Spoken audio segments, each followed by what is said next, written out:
Hello mga bossing! Welcome back to my channel.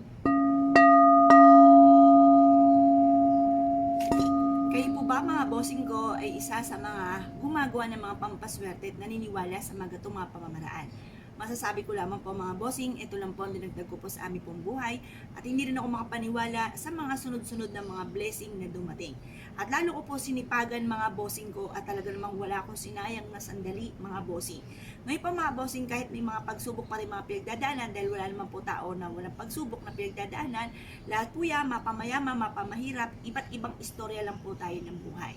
Ngayon po mga bossing, kahit may mga pagsubok, laban lamang sa hamon ng buhay. Kasi once na ikay pinanghinaan ng loob, winelcome mo yung mga negatibo, yung mga naiisip ninyo ng mga haka-haka or kaya mga nagaganap talaga ng mga negatibo. Kapag once na lalo nyo siyang winelcome sa buhay po ninyo, hindi nyo po ito kinontra, lalo po silang dumadami hanggang sa ending parang